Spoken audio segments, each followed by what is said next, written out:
Evo mene na sedlu šija, na poti proti Stolu.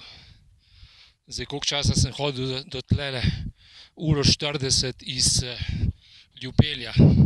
Za mene je to edina prava pot proti Stolu, zaradi tega, ker dosti dolgo traja, imaš kaj za videti, pa ne zapelješ se z avtom skoraj do vrha.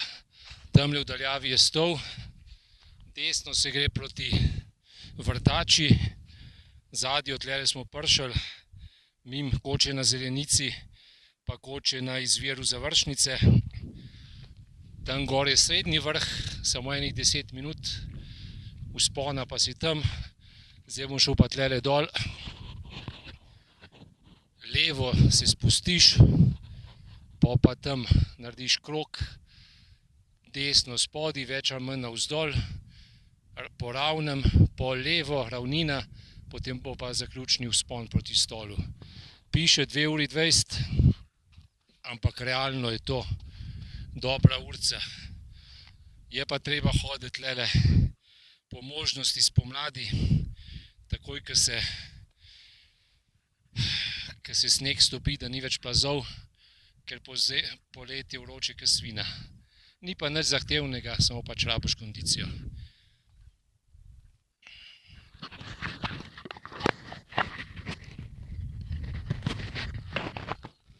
Mogoče se kaj slišali, tole so gamsi v ozadju, ki jih je tlele ful veliko, pa srn pa ostalih živali. Mogoče tudi kak medved, ampak jaz ga še nisem srečal. Ne vemo. Zdaj, če bo čas, bom pa šel še na Svačico, to je pa pred vzponom na Stol, se zavije desno, ravno, naravnost desno, rahel vzponček, pol prideš na neko planino, pol pa spet majhen vzponček do Svačice, oziroma po avstrijsko je Belšica ali nekaj takega. Zdaj pa naprej gremo.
Kakšen spust, noro.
Oh, yes! Noro!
Sem šel na stol, ampak gor se nisem usedel. Uspelo se mi je malo izgubiti, oziroma falil sem smer, ker ni nikjer nič označen. Polet sicer poznam, pa vem, katero smer se gre, ampak nimam pojma, kako mi je ratalo, da sem zgrešil. Pol sem pa prišel na teren, čisto na vrh, v ene skale, ful krošljive, kamor se ne gre nikamor več. Sneg me je že grdo gledal, ga ni veliko, ampak vsak cajt bo to kakšen plazek in to je to. Najbolj pomembno v hribih je, da se znaš obrniti nazaj, pa da ne rineš kar nekam. Še jaz sem danes rinil kar dolgo časa, pa mi je žal zaradi tega, tako da danes na stol ne bom prišel, ampak se vrnem enkrat, ko bo ful lepše vreme, po možnosti poleti, da se vidi vse označbe, da se ne izgubiš zjutraj, ko si še ves matast pa čorav. Res sem bil blesav, da se mi rata izgubiti, ampak nisem se izgubil, ampak pač falil sem pot na stol in to je to. Če bi bil alpinist, bi že kje splezal gor, ampak pa še to težko po tem snegu. Tako da nič. Zdaj nevarnosti plazov tukaj ni, tako da grem v miru nazaj domov. Vesel, da sem živ in zdrav, stol bo že počakal.